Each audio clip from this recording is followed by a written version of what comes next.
Personal na pinangunahan ni Infanta Mayor Eli Ruanto ang pag-inspeksyon sa mga pangunahing pasyalan ng kanilang bayan, kagaya na lamang ng Kilometer 3 Agus River na dinagsa ng maraming turista, kabundukang bahagi ng Kilometer 90 Little Baguio, Binlac Falls, Kakawayanin Falls hanggang sa mga beach resort na layo ng kanyang pag-iikot upang matiyak ang kaligtasan ng mga namamasyal sa kanilang bayan itong araw ng Huwebes Santo, Abril 2. Kasama ng alkalde sa pag-iikot si Police Major Fernando Credo na siyang Municipal Police Station Chief, katuwang ang Special Forces ng PNP, Philippine Army, Philippine Coast Guard, BFP Task Force Discipline Team, mga barangay officials, tanod at medical team na kantabay sa bawat lugar para magbigay tulong sa mga nangailangan.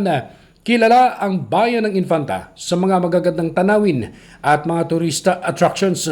Ganon din ang mga waterfalls at malinis na karagatan, kaya't hinikayat din ito ang mga namamasyal na maging responsable sa pagtatapon ng basura at huwag iwanan kahit saan at kailangan maitapon sa mga tamang basurahan.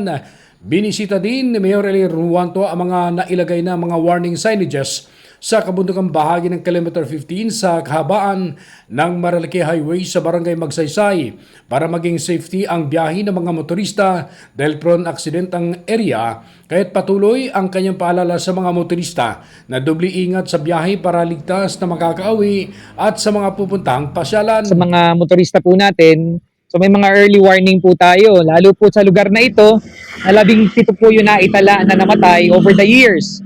Kaya nagdesisyon na po kami, humingi kami ng pahintulot sa DPWH dahil alam naman natin sila po ang may discretion dito being a national highway.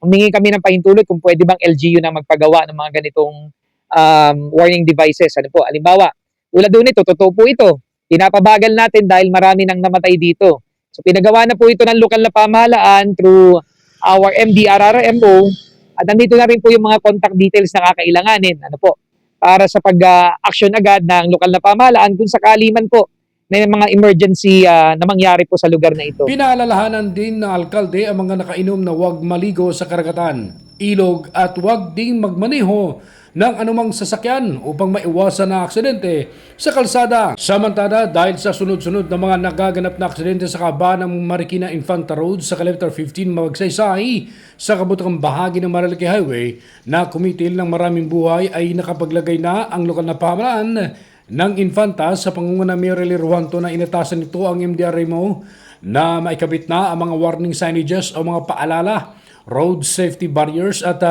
ramp strips bilang pagtiyak sa kaligtasan ng mga motorista na dumadaan sa nasabing kalsada. Ayon kay Mayor Eli Ruanto, nitong araw ng Huwebes Santo ay nakapagtala na ng 15 na mga naaksidente sa Infanta, kaya't malaking tulong ang mga ganitong babala upang mas maging doble ingat ang mga dumadaan dito. Patuloy ang panawagan ng alkalde sa mga motorista na sumunod sa mga pabatid at huwag mag-overload, huwag mag-drive ng nakakainom at magdandahan sa pagmamaneho lalo na sa mga delikadong kalsada.